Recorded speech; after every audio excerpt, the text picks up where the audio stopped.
Praise the Lord dear friends. இந்த அருமையான நாளிலே இந்த உயர்த்தும் சிந்தனைக்கு நான் உங்களை வரவேற்கிறேன்.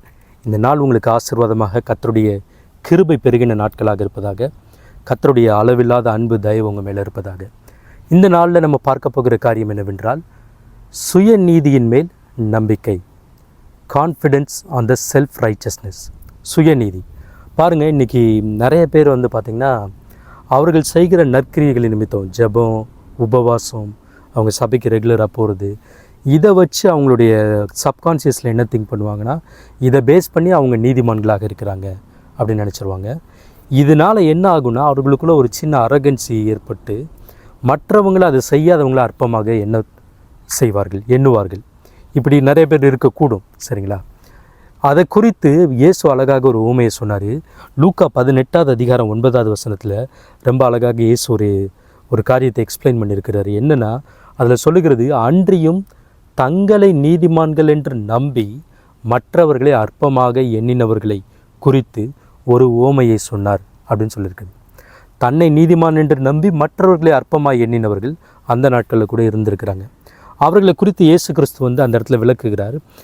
அது என்ன உவமை அப்படின்னு பார்த்தீங்கன்னா, 2 பேரை பற்றி பேசுகிறார்.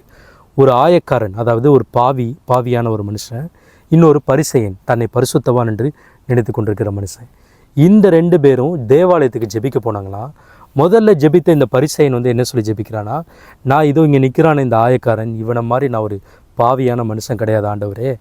நான் உபவாசிக்கிறேன், நான் ஜெபிக்கிறேன், நான் தசம பாகம் செலுத்துகிறேன் அப்படின்னு தன்னுடைய சுயநீதியை குறித்து கர்த்தர்கிட்ட சொல்லி அவர்கிட்ட ஆசீர்வாதத்தை கேட்டவனாய் அந்த இடத்துல இருக்கிறான்.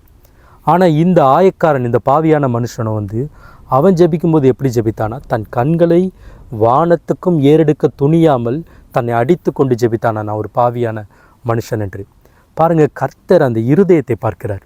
எஸ், ஆஃப்கோர்ஸ் இந்த பரிசேயன் எல்லா காரியத்தையும் செய்தால் மிக மிக அவசியம். நாம் கிறிஸ்தவர்களாக தேவ பிள்ளைகளாக இருக்கிறபடினால ஜெபிப்பது, கர்த்தருடைய வார்த்தையை படிப்பது, உபவாசிப்பது, காணிக்க தசம பாகங்களை செலுத்துவது நம்மேல் விழுந்த கடமை, அதை செய்யணும். ஆனால் அது நம்முடைய நீதி இல்லை. நம்முடைய நீதி கிறிஸ்துவின் கிருபையினால், அவர் நாமத்தினால், அவர் மேல் வைக்கிற நம்பிக்கையினால் வருகிறது. எல்லா மனிதர்களும் பாவிகளாக இருக்கிறார்கள். ஆனால் கர்த்தரிடத்தில் போகும்போது நமக்கு நீதியை, நமக்கு பரிசுத்தத்தை அவர்தான் கொடுக்கிறார் என்ற நம்பிக்கையோடு அவருக்கு முன்பாக செல்லும்போது அவர் அந்த மனிதனை நீதிமானாக்குகிறார். இந்த ஊமையில் பார்த்திங்கன்னா, அந்த பரிசேயன் நீதிமான் என்று தீர்க்கப்படவில்லை. தேவன் அந்த பாவியாய் அந்த ஆயக்காரனை தான் நீதிமான் என்று தீர்த்தாராம். ஆகையினால் சுயநீதியின் மேல் நம்பிக்கை இராமல் கர்த்தர் மேல், அவர் மேல் நம் நம்பிக்கை வைப்போம். அவருடைய நீதியின் மேல் நம்பிக்கை வைப்போம். கர்த்தர் தாமே உங்களை ஆசீர்வதிப்பாராக. God bless you. தேங்க்யூ.